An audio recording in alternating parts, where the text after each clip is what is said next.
I wish you all a warm welcome to this edition number 15 of our Microfinance Lunch Break. Here we are again, and these Microfinance Lunch Breaks continue to be a landmark in the Belgian financial and economical circles.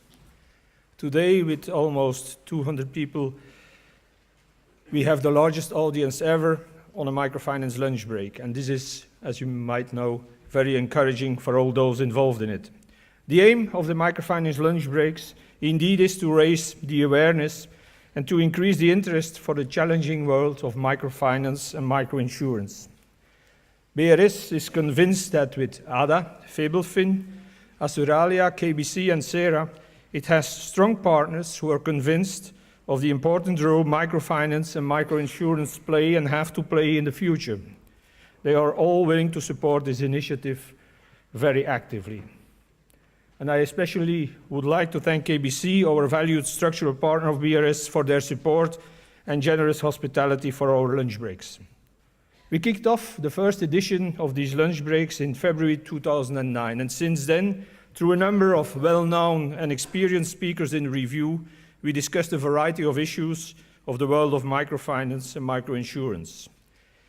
And so today we are here again with a new and undoubtedly fascinating subject: smallholder farming, shaping a viable future. All over the world, more than 500 million households are active in small-scale farming. As the world is becoming a global village, and the agriculture in many countries is upscaling and making use of increasingly complex technologies, one could reasonably question the future of smallholder farmers. However, over the last years, smallholder farmers have received increasing attention and support as the FAO proclaimed 2014 the International Year of Family Farming, and interdisciplinary experts forums such as IPES2 are advocating for a paradigm shift in the current agri-food system. How can these smallholder farmers contribute to fighting hunger while supporting local economic development and biodiversity, as well as sustainable food systems? What are the challenges they face, and how can microfinance contribute to overcome them? These are the questions that Professor Bina Agarwal will take us through during this new session of our lunch break. Professor Agarwal is an award-winning development economist with extensive experience in the fields of food security, gender inequality, agriculture and environmental governance. She has an impressive CV and career path. Currently, she is Professor of Development Economics and Environment at the Global Development Institute of the University of Manchester in the UK. Prior to this, she was Director and Professor of Economics at the Institute of Economic Growth in Delhi, where she continues to be affiliated. Educated at the universities of Cambridge and Delhi, she has held distinguished teaching and research positions at many universities, including Harvard, Princeton, Michigan, Minnesota, and the New York University School of Law. She was Harvard's first Daniel Ingalls Visiting Professor, and later a research fellow at the Ash Institute, Kennedy School of Government. And she has also been a fellow of Radcliffe's Bunting Institute at Harvard. Being an original thinker and policy advocate, Bina brings to her work insights from both theory and field experience. In 2005, she spearheaded a successful campaign for the comprehensive amendment of the Hindu inheritance law in India to make it gender equal. She also writes on polity matters for India's leading newspapers. She has served on boards of many international organizations, including the Global Development Network, the UN Research Institute for Social Development in Geneva, the UN Committee for Development Policy in New York, and the Future Earth Science Committee. And currently, she is a member of the International Panel of Experts on Sustainable Food Systems, IPES Food, and on the editorial boards of many academic journals. Bina also holds honorary doctorates from the Institute of Social Studies in the Netherlands and from the University of Antwerp. Professor Agarwal has received many honors for her work. Earlier this year, She received the Montpellier-based Agropolis Foundation's Louis Malassis International Scientific Prize for an outstanding career in agriculture development. Later these months, Professor Agarwal is traveling to Bern in Switzerland, where she has been awarded the prestigious Balance Prize in the Moral Sciences category for her work in women in agriculture and in gender studies. And I quote, "For challenging established premises in economics and the social sciences by using an innovative gender perspective, for enhancing the visibility and empowerment of rural women in the global South, and for opening new intellectual and political pathways in key areas of gender and development." This is one of the world's top prizes. She is only the second Indian to receive this prize, the other being Mother Teresa in the peace category. And it comes, and this is also important, with an award of 750,000 Swiss francs, half for research. The award ceremony will take place in Bern on November the 17th. So, ladies and gentlemen, once again, we have a challenging subject, and as I may state, a very renowned keynote speaker. Together with all of you, I'm looking forward to a fascinating lunch break. And after the presentation, there will be a questions and answers session, followed by some closing remarks. I can indicate we have received more than 45 written questions, so food for discussion is guaranteed. I am now very happy to give the floor to Professor Agarwal. Please, the floor is yours.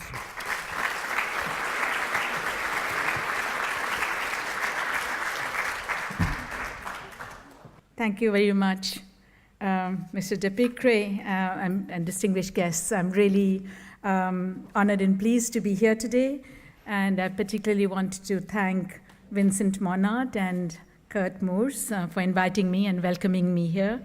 Kurt is here, Vincent is creating cooperatives elsewhere. This is not my first visit to Belgium, but I've seen so much of beautiful Belgium that I'm always pleased to come back. So I will focus, the title you have, Smallholder Farming, Shaping a Viable Future. Some of you might recognize this painting by one of France's painters, Camille Pissarro, who used to paint many rural scenes, especially of rural women. And of course, the late 19th century was a period where across Europe you had painters painting farmers. Unfortunately, they no longer do so.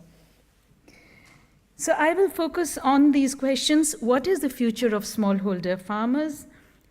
And what rules can what shape and what roles can institutional innovations make, and what role can microfinance play?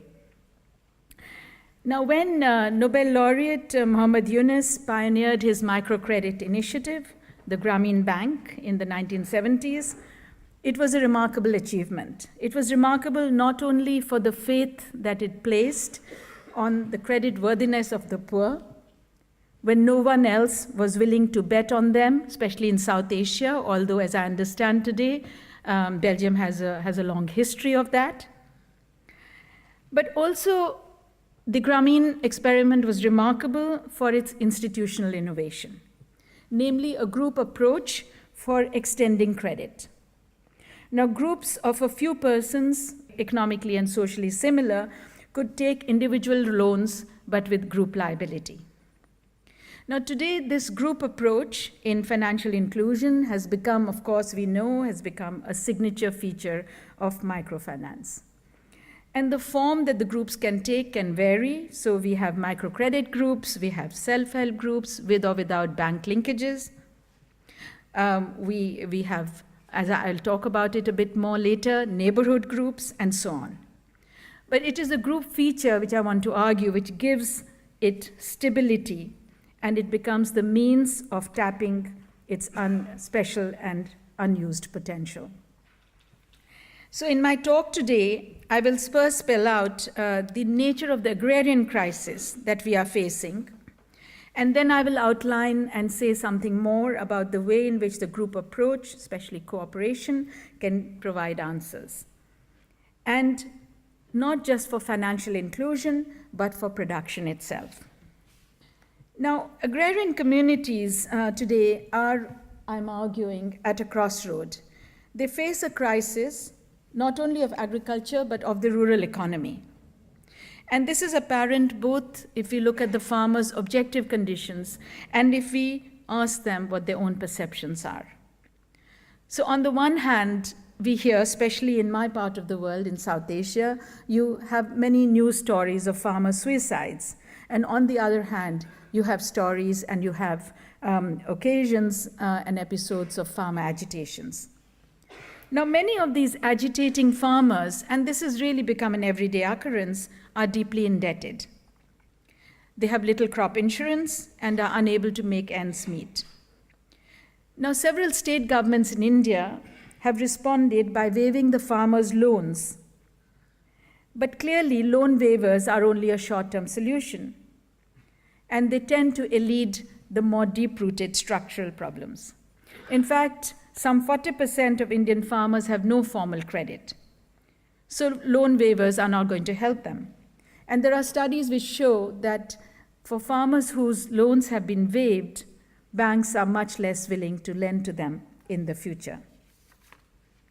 So clearly we need some way to transform the way we farm to make agriculture viable and sustainable. And on these choices will depend our future food security and the livelihoods of millions. So I will first spell out the nature of the crisis and then the potential for transformation. And I'll use examples especially from South Asia, but I hope that the arguments would be applicable much more widely. Objectively, over 80% of farmers, 80 to 85% in South Asia, are small and marginal. They cultivate 2 hectares or less.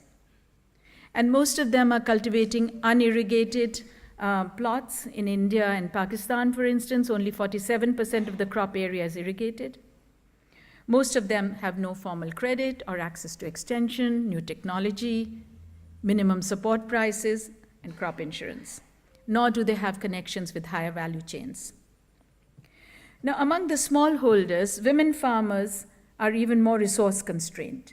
And we find that globally, an increasing proportion of farmers are women. So women constitute, among agricultural workers, a growing, if you see the shift of the graph is upwards, except in the case of Europe, and I think there's a difference between North and South Europe there.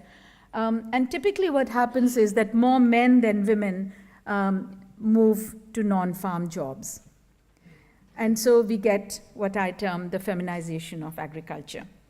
Now, in most of, here are some figures for Asia, for instance, and as you can see that in Cambodia, more than half of the agricultural workforce is female, but most of them, between 40 to 50%, is female, and these proportions are growing. So it does matter when we talk about the nature of constraints that women farmers face. Now, apart from the economic disadvantages that farmers have, I call them issues of economy, which is questions of access to land, access to inputs, access to technology in markets. We have growing issues of ecology. Now, ecologically, and really these issues of ecology relate to declining water tables, depleting soils, to vanishing biodiversity, and of course, all of this under the looming shadow of climate change. Now, all of these factors restrict productivity. Let's take the ecological challenge, because one of the biggest crises today is that of groundwater. Now, South Asia accounts for 48% of groundwater used for irrigation globally, and this is falling rapidly.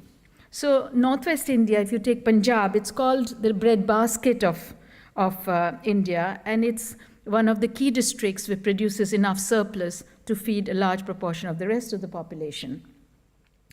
And what you are getting is increasingly that the aquifers are running dry. The water table is falling at the rate of 2.6 feet per year, with particularly the excessive use of tube wells. Now, what tends to happen, of course, is that we know that groundwater is a global commons. It's a common pool resource locally, but often it is treated as private property. So if you have a bit of land and you have water under it, you assume that all of it is yours. Now, of course, what tends to happen is that governments, for short-term political gain, subsidize the overdrawal of groundwater. There is virtually no penalty for doing that, and power is subsidized for tube wells. In contrast to this, this is obviously what you also get. On the one hand is overdrawal of groundwater, and on the other hand, if you take canal irrigation, we know that canal irrigation comes with its own problems of waterlogging and soil salinity. And this, of course, varies regionally, but overall, 37% of India's geo area suffers from soil degradation. If you take Bangladesh as a coastal country, it has its own tipping points. Looming over this, of course, is climate change. Now, by all forecasts, yields of most major staples are likely to fall in South Asia and Sub-Saharan Africa, given weather and heat stress. And these are some figures that were put together by the International Food Policy Research Institute in Washington, D.C. As you can see, the likelihood, if you have no climate change versus if you have climate change, their prediction is that in 2050, you'll have a decline, huge decline, of as much as 48.8% just in wheat production, also in rice production. So you can see South Asia and Sub-Saharan Africa are very much in the red categories in that. But of course, rural economies don't depend only, it's not just about crops. There is a strong link between farms, between forests and village commons. So globally, 1 out of every 6 persons depends on forests and commons for fodder, for green manure, for food, and especially for firewood for daily use. Now, there's an estimate which was made by the institution, the THEBE, the Economics of Ecosystems and Biodiversity, which found that forests and commons provide 47 to 89% of the GDP of the poor, varying by country. But village commons, on which people typically depend for grazing their animals and so on, are also vanishing. So for instance, in India, between 1950 to 1985, 30 to 60% of village commons were privatized.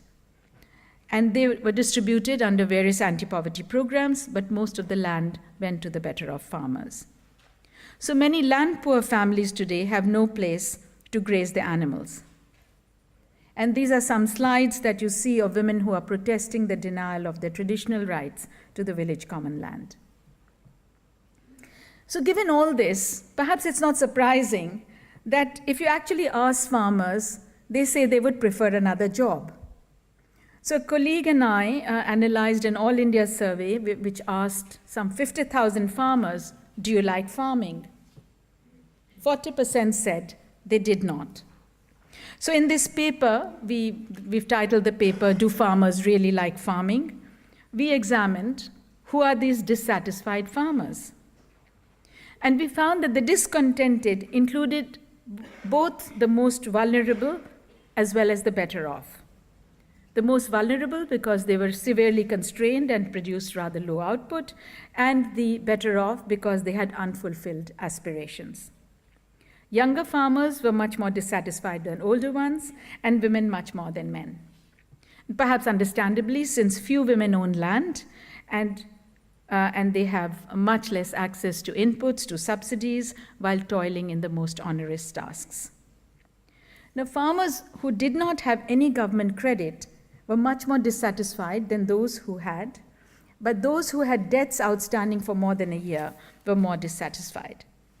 Only 4% of farmers had any crop insurance. Now, given these challenges, some scholars argue that discontented farmers should simply quit farming and migrate to cities.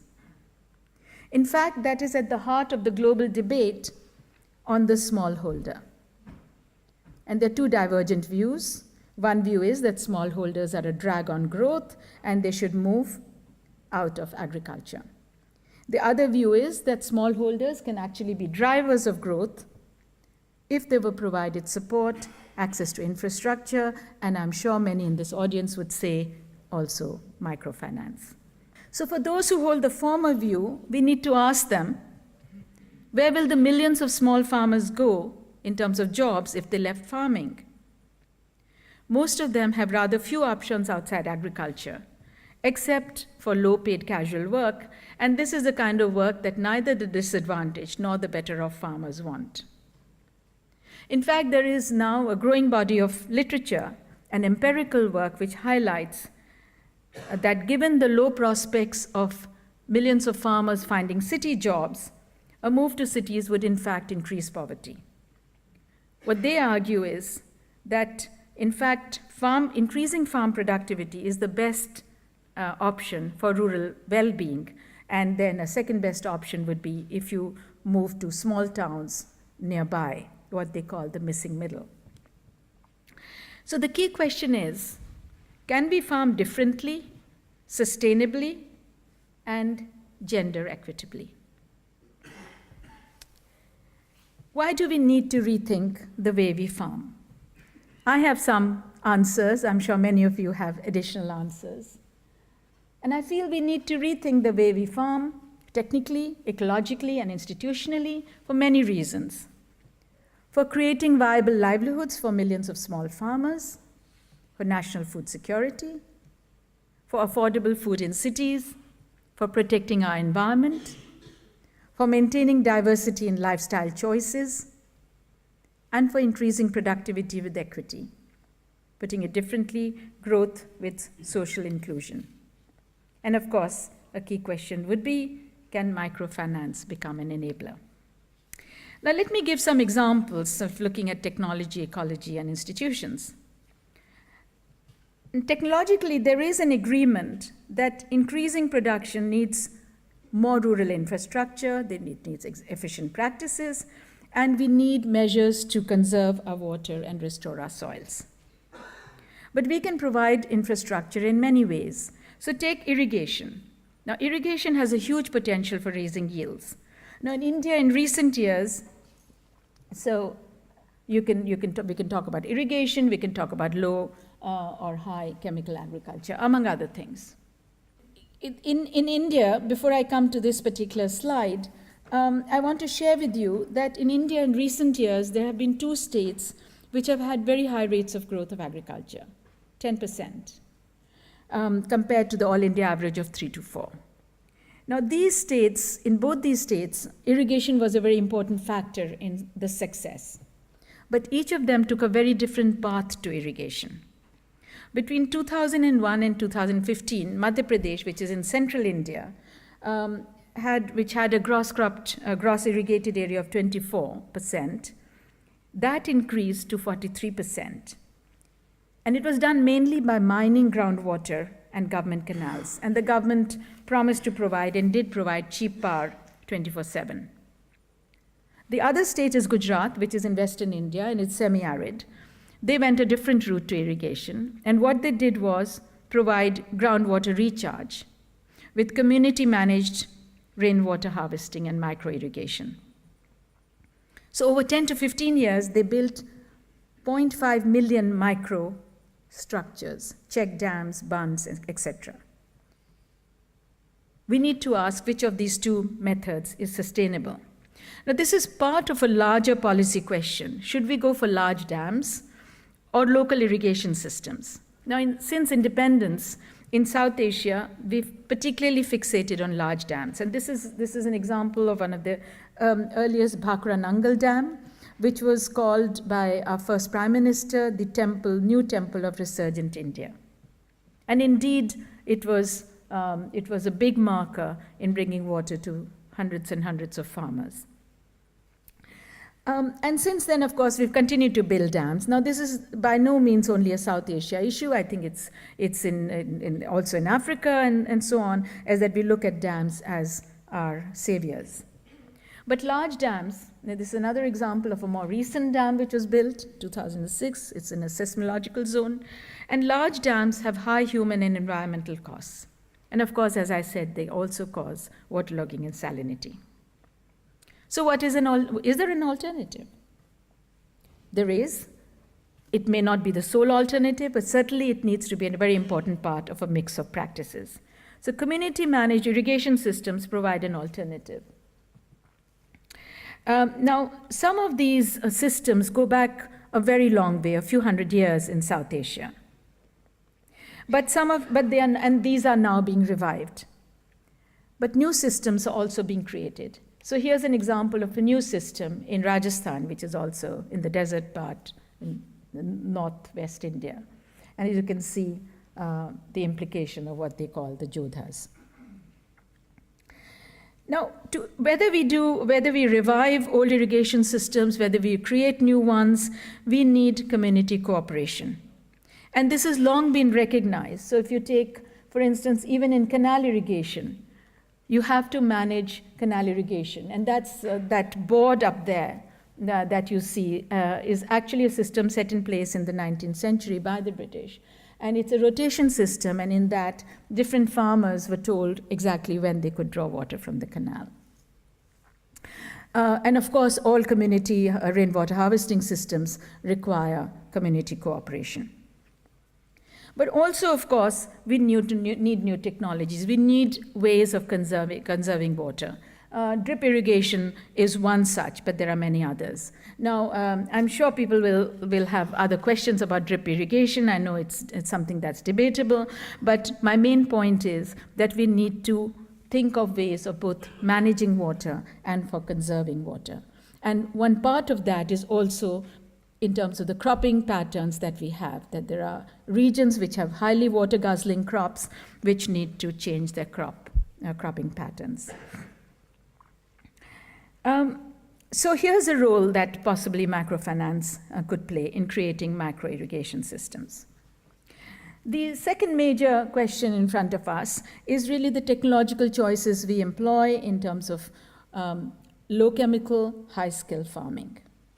Now, there was a UNEP report, which is called Towards Green Economy, in which green farming practices, they calculated that they would raise small farmer yields in Africa between 54 to 179%, varying by region. And this could also hold true for parts of Asia.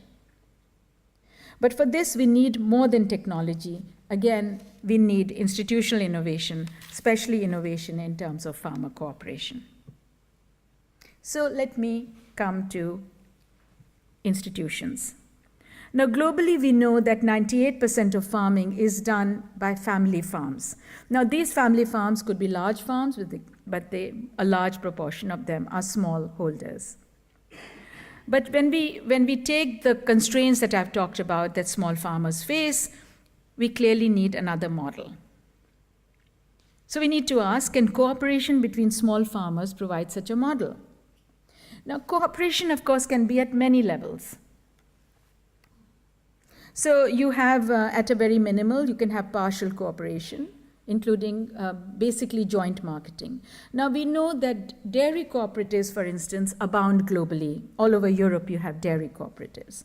In India, we have the Amul cooperative, which has 3.6 million members, mostly poor, often women. Many of them just own one animal, but they're able to market the milk on an everyday basis. But one can argue that dairy cooperatives require rather little cooperation because you actually have your own animals and all you're doing is joint marketing. So you can have more than simply marketing. You can have other forms of partial cooperation. So for instance, if you take irrigation, now irrigation, sometimes the kind of small farmers I'm talking about don't even have enough finances, nor do they have enough land to invest, let's say, in a tube well. But if a group of them got together, then they could do that. Or if we talk about, say, other forms of infrastructure, cold storage, for instance. Now, individual farmers, it would make no sense to individually invest in a cold storage, but a group of them could do so. So that's one form of partial cooperation. Another form, a slightly higher form, would be that you do crop planning. Now, ecology cuts across administrative boundaries. So if you have regions with similar ecologies, then it makes sense to think of crop planning. And there is an NGO called Pradhan, which works across several states in India, which is doing that. Similarly, soil and water conservation, all of them require various forms of cooperation. But then, how about the idea of what I term fully integrated cooperation, which is that you pool your land, your labor, and your capital, and you do group farming. Small owners could be bigger producers. Now, potentially, group farming can have many advantages. It could help smallholders cultivate larger plots, which could bring economies of scale. They could share and save on hired labor. They could also improve access to credit, inputs, and information, a higher pool of skills. Clearly, not all of us are blessed with all the skills that are needed, but if you have a group, then they could have a larger body of skills. And they would have more bargaining power with markets and with governments, and better able to adapt to climate change. So you'll say, well, that's all very well in theory, but is it practicable? Can it happen in practice? So there are ground examples, and I'm suggesting, yes, they can. Some of the earlier examples that I came across were in the transition economies, post-socialism, when there was decollectivization and small slivers of land were given over to people who were earlier part of a large collective. They found that they didn't have enough machinery or other inputs individually, and so they pooled their land together to jointly cultivate. And there have been studies that were done in the 1990s and early 2000s which found that, in fact, the productivity of these small group farms was higher than individual farms. Now, and these were, they were not trivial examples. So, for instance, in the late 1990s, in Kyrgyzstan, it covered 64% of all farms. In India, we have several examples. One of the early ones was in the late 1980s, the Deccan Development Society in Andhra Pradesh, which is in southern India. And they emphasized preserving traditional seeds, organic farming, and multiple cropping to reduce the risk of crop failure and to provide a balanced diet. So here's a picture of a woman in the Deccan Development Society who has these little pots, and she's preserving dozens of seed varieties. But in terms of scale and sustainability, the most notable example today is Kerala, which is in southern India, where today we have 62,000 women's groups, and they are based on leasing in land and joint cultivation. Each group can have anything between 4 to 10 members. And it involves 200,000 women farmers cutting across all 14 of Kerala's states. Now, the Kerala group farming project began in the 2000s. Now, these groups were constituted by adapting the self-help group model, a model which is widely used for microfinance. Now, India has 7.9 million self-help groups, of which 59% are bank-linked. But instead of, what Kerala did was that instead of self-help groups, the local government and civil society proposed that they should have what they called neighborhood groups. And I'll just give you a small comparison I did of the difference between what they saw as the advantage of neighborhood groups as versus self-help groups. Firstly, neighborhood groups are larger in membership than self-help groups. So say a typical self-help group could have up to 10 members, 6 to 10. A neighborhood group could be very much larger. It could serve, in fact, they saw it as being able to serve as a unit of regional micro-planning, which is sensitive to local and ecological conditions. The idea was also that it could be much more inclusive across caste and class. So the notion was, in a self-help group, you can include and exclude. You can decide, well, we are going to form a group among ourselves. But in a neighborhood, you're less able to exclude the poor or the low caste. And so it's much more inclusive. It's also much more effective in representing its members in very large village councils. And then the members can take up group enterprises. So typically in the Kerala context, what you find is that joint liability groups, I'll come to this, but any neighborhood group can have several joint liability groups, which are linked with bank credit. Now, the NABARD is a short form for the National Bank for Agriculture and Rural Development, and it provides subsidized bank credit to groups which form JLGs. Now, what I did was I studied a sample of JLGs over 2 years, 2012 to 14, and it was a primary survey in which I said, well, are these groups more productive than individual farmers? So I had a sample where I compared group and individual farms in 2 districts of Kerala. One district was a district which was a traditional paddy growing, rice growing district, and the other was much more commercialized, and it specialized in a market crop, banana. Now, the groups are constituted of all women. That's the way the whole program was conceptualized. And the individual farmers that I used as a control were almost all male managed. Now, what we did was we collected weekly data for every input and output over 12 months. It was a first study of its kind. It was a very laborious process, but this was done because I felt that if you really wanted to capture the labor process, then you can't use memory recall. You can't visit a farmer once every 4 months and say, well, how much labor did you put in that week, in that month, 3 months ago? So this was the attempt to really capture it as it happened on the ground. Now, each group has 4 to 10 members of mixed caste and religion. What they do is they lease in land. Some of this land could be leased in from within the group, and the group member is then paid a rent, or it could be leased in from landlords. They pool their labor and they share input costs, and they share the profits and losses. I also found that one particular factor which is very helpful is that they save on hired labor costs. Individual farmers spend almost 40% of their total expenditure on purchase inputs, which goes to hired labor. So the key question, what about productivity and profitability?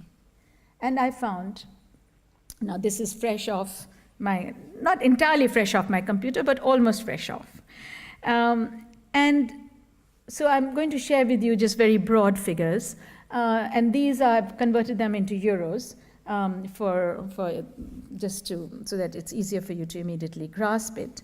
The mean annual value of output per gross cropped area of group farms was almost 8 times that of individual farms. These are the sample size. Looked at 181 individual farms and 69 group farms. There were a few more which had to be dropped out. Now, I've just given you the means here, but then I also ran regressions after controlling for differences in input use, and I found that these differences were statistically significant.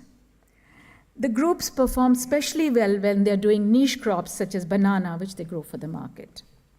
This second slide gives you an idea of the net returns. Now, the net returns have been calculated by deducting the value of all purchased inputs from the total value of output.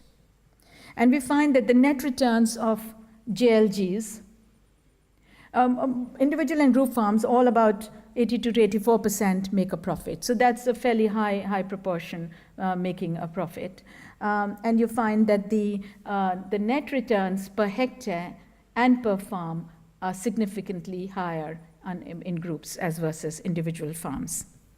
Now, the net return of JLGs per farm, which is 1580 euros annually, is 2.5 times that of the all Kerala average of 555 euros per farm in the same year. Now, these returns give each of these women, and these women of about 5 to 7 women, let's say, a significant addition to their family income. And some groups do strikingly well. So this particular group, if you take the maximum returns, you find that this is hugely higher than the individual farm. And it gives each of its 5 members something like 4,400 euros per year. The women have also developed, these pictures actually taken from the area. Here they are weighing they're weighing the bananas. They're very good at actually ensuring that they sell the bananas at the time when the prices are highest, at the time of the harvest, which was really like the main harvest season was about a couple of months ago, September. Now, the women have also developed strong identities as farmers. They have become familiar with economic institutions, with banks, with agencies producing inputs, technical information, and multiple markets. So here's what some women said to me, but this is fairly typical. Before joining the group, we had no contacts with banks or agricultural officers. Now we have a bank account, attending training, we attend training classes, and we have a good rapport with government officials. All this does matter because, as I said at the beginning of my talk, increasing proportion of future farmers will be women. Now, many of you, or some of you at least, would know about the FAO report, which came out in 2011. They bring out the State of Food and Agriculture report every year, and the 2011 report was focused particularly on women farmers. And the figures they had were that if the constraints on women farmers were removed, it could raise their yields by 20 to 30%.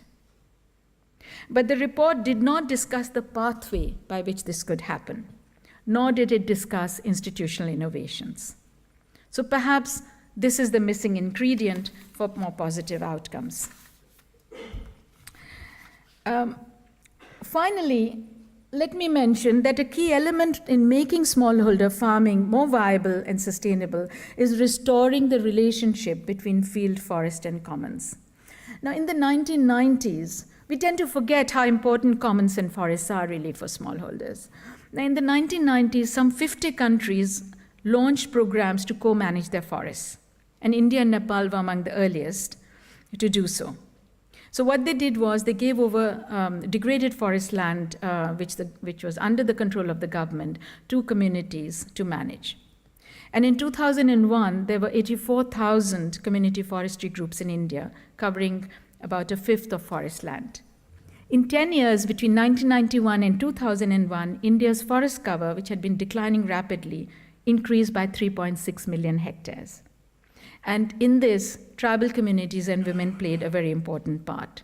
So in this book of mine, Gender and Green Governance, I asked this question, well, we always talk about women's absence from governance. What if they were present? Would it really make a difference? So playing a bit of a devil's advocate, I decided to do a primary survey to check this out.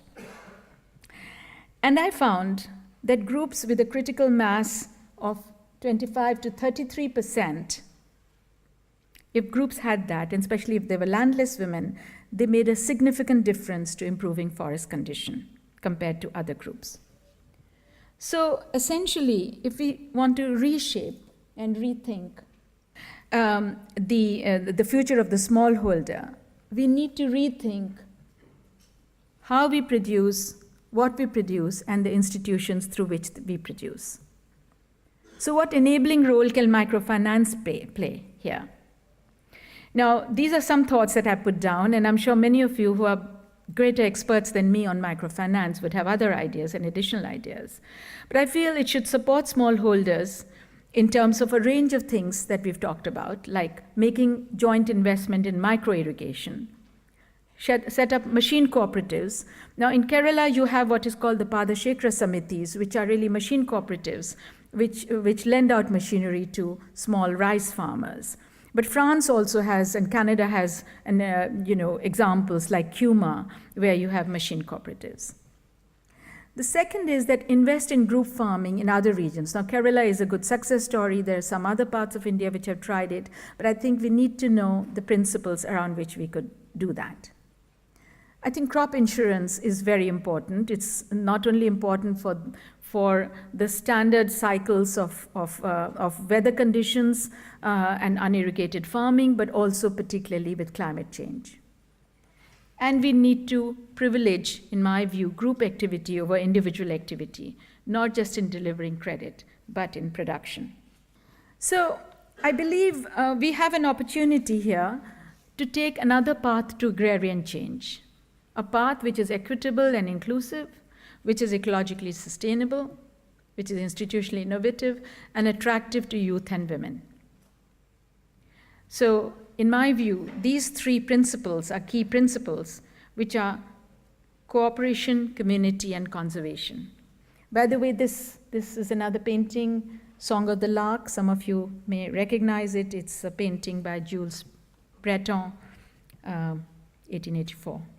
So with these messages, I believe if we could move in this direction, I'm also hopeful that we would have less discontented farmers. Indeed, we might have happier farmers. Thank you.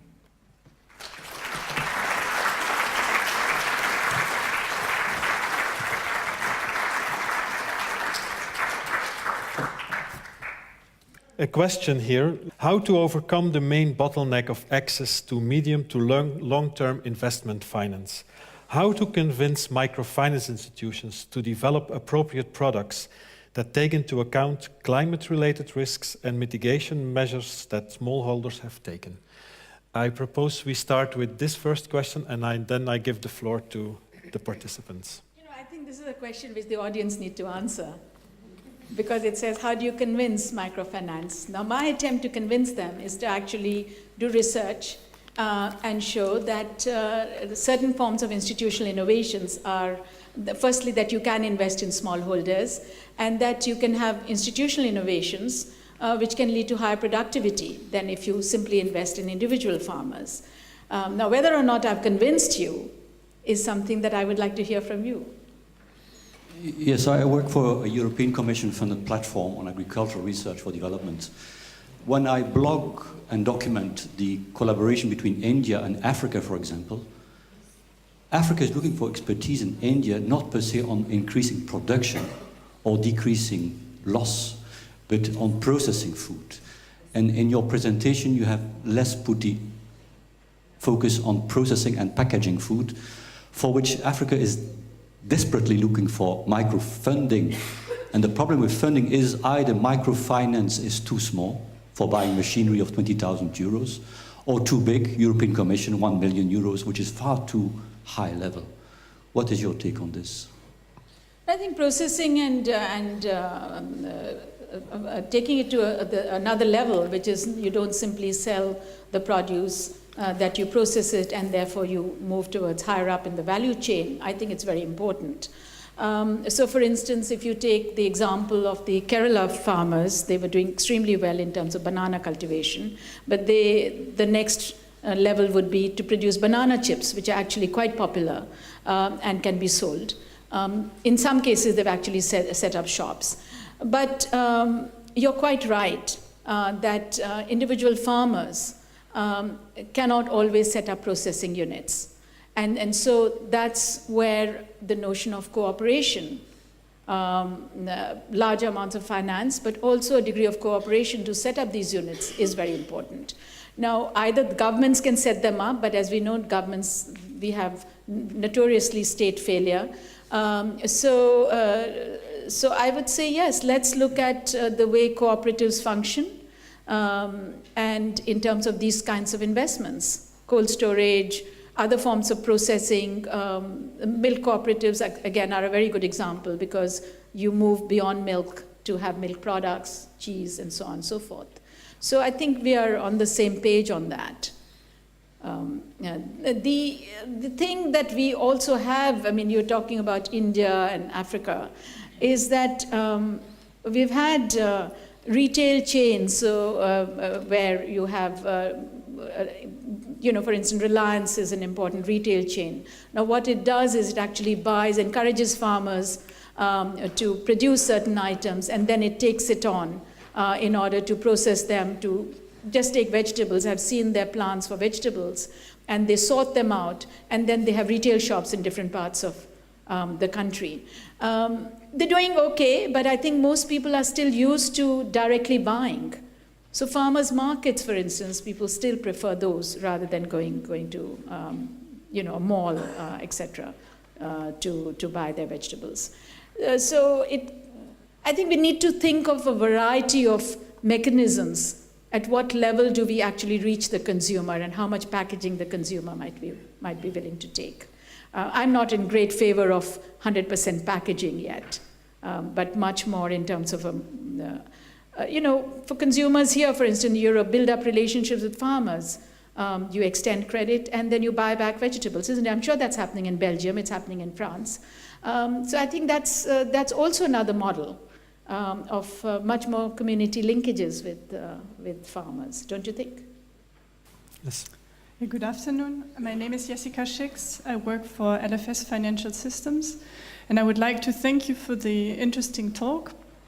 You pointed out that the group methodology is what enabled microfinance to a large extent to come into life and to grow globally into quite an important industry. So I think it's very interesting to consider this move from group loans to group farming to productive activity in a group. Then you could also say that microfinance, to a large extent, has actually already moved on and moved away from group lending, at least partially. And this also with an argument of saying that it was never in the interest of the poor to have to form groups to get access to credit. It was just a tool that we thought we needed initially, but we've actually realized we can do without that, and it's much better. So now I would be curious what your experience is on the ground, to what extent you may find some of those challenges also for group farming, what your experience is on the ground with the way that group members perceive the group responsibility, and if there are maybe ways around group responsibility that would still allow women to pool their resources, their knowledge, their access to land and machinery, but nevertheless keep individual responsibility for their own contributions. Well, there are many questions in your long exposition. I think group empowers the poor, the disadvantaged, and women in a way that working individually doesn't.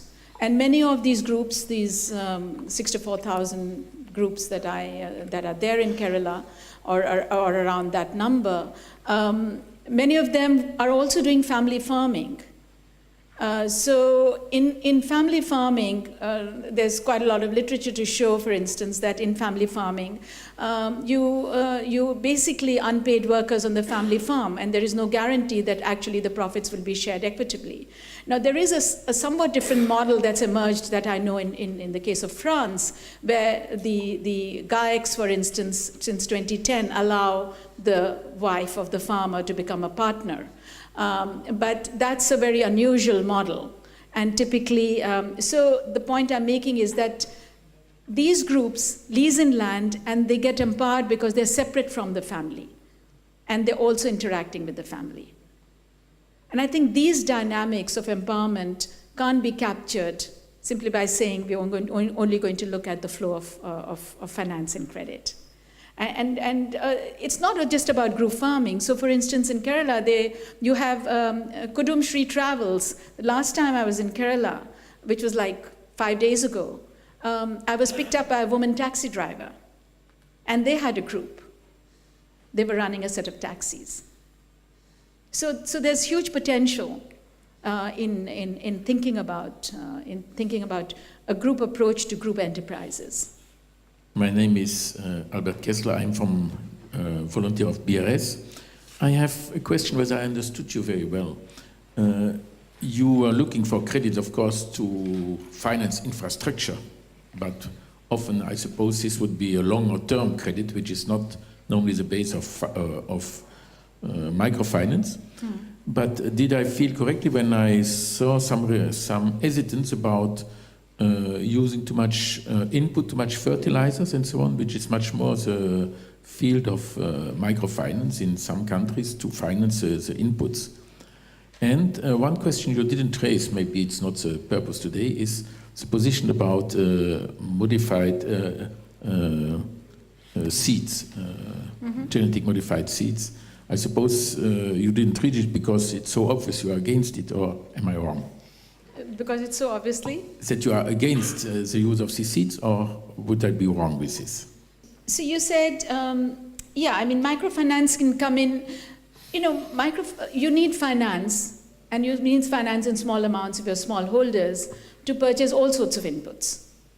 And the institutional basis through which the institutional form through which you actually acquire it obviously makes sense if you're a larger buyer than if you're a small buyer. And that's where the group matters. So even without this example of group farming, for instance, if you take self-help groups, now in Andhra Pradesh has the largest proportion of self-help groups of any state in India, Andhra Pradesh and Karnataka. And what you found was that some of these self-help groups were actually buying not just inputs for farming, but actually they were buying basic items that are needed for daily consumption, whether it's kerosene oil or food, in order that they could extend that to the poorest members of the community. So they had moved beyond their individual gain to think about community benefit. So I think the way in which people innovate by taking the structure of microfinance and on the ground they innovate to move much beyond that of what is intended. I think we do need to look at that. On GM foods, on GM seeds, I think there's a mixed view. If you take cotton, that's one thing. We already have a lot of GM cotton. But the real issue is really whether you bring it into food crops. And also there was a big debate on brinjal, now eggplant. Now we have more than 100 varieties of eggplant in India. They're used for medicinal purposes, they're for food and so on.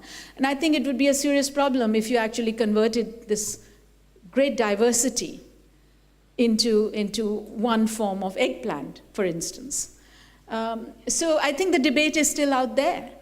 I don't take a position, an absolute no, but I think I have serious reservations when it comes to things that we eat, because we just don't know enough. And we don't want to lose all the biodiversity in any case. That's my position. What's yours?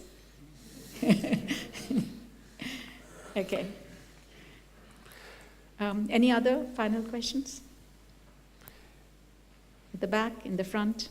If there are no other questions, or if you have questions, let's say within 20 minutes when this is all over, then we have another opportunity. We have now invited the students of the European Microfinance Program to have an extra session at 2:30. But you can join the students in this extra session. So if people are interested and they have time at 2:30, here again in this room, we will have an extra session from 2:30 to 4:30. So you are all welcome if you have still questions in mind during the break. And if you still have questions after that, I'm catching the train to Paris, and you're welcome to join me on that. Okay, thanks very much for your presentation.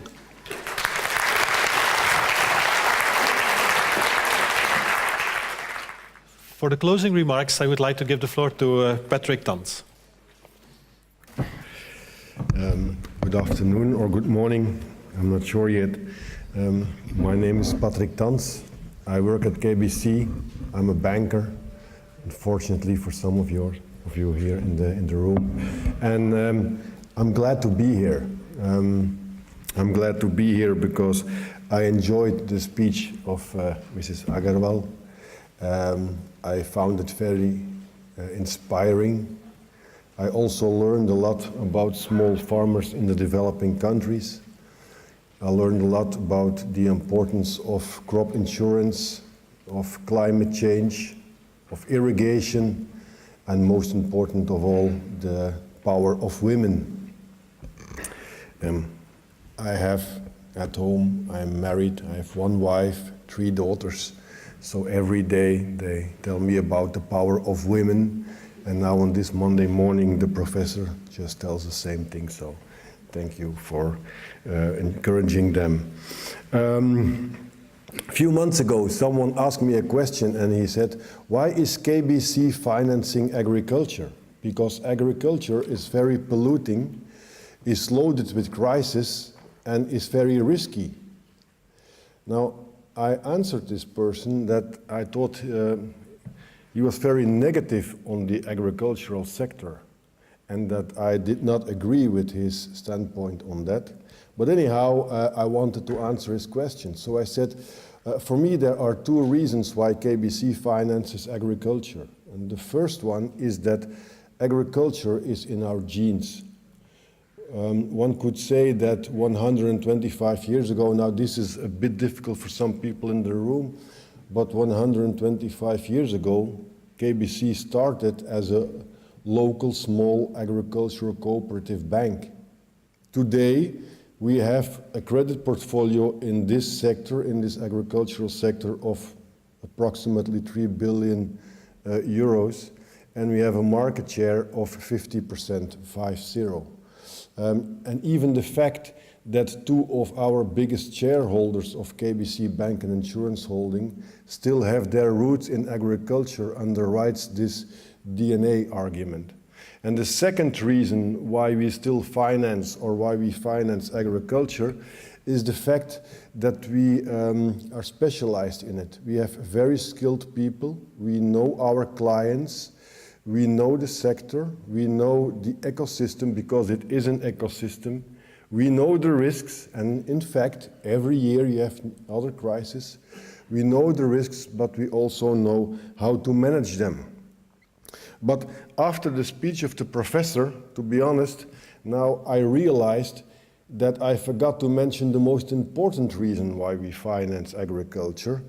And so this will be my answer next time people ask me the question. And the most important reason is that, in fact, we have to play a role in society. And, you know, we are just bankers.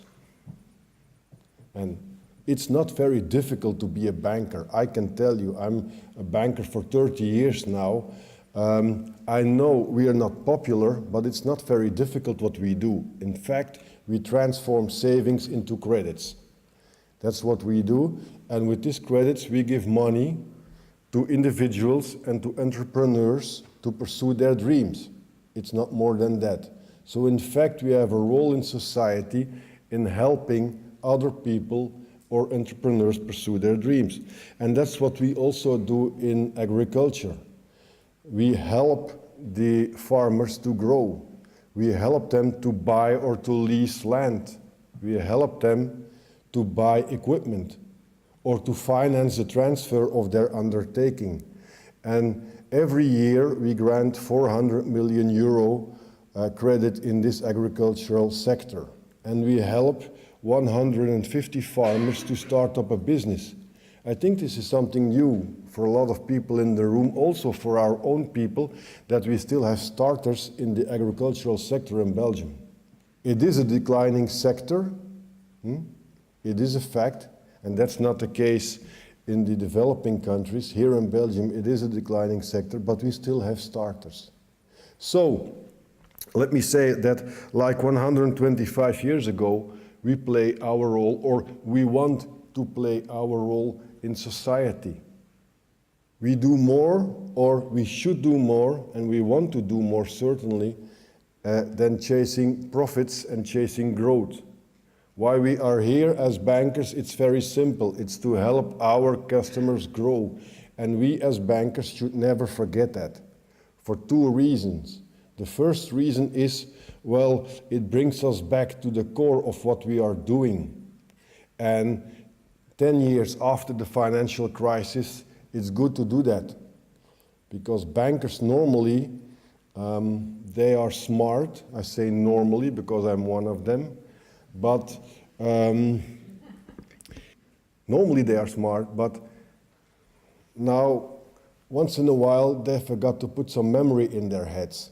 So 10 years after the financial crisis, it's good to remember why bankers are here and what we are doing. And the second reason why we should do this and never forget that we are here for the clients, it's the fact that it makes our life easier and even more meaningful in our daily job. And that's why, Professor Agarwal, I want to thank you for what you just brought here, and you just gave me the best moment of the week, and we're only on Monday, so that's a good thing. And I want to thank the audience for attending Professor Agarwal's speech, for being here, And now, on behalf of BRS, I want to invite you to the lunch. I think it's when you exit the auditorium at your left, and I hope to see you there. Thank you very much and have a nice week.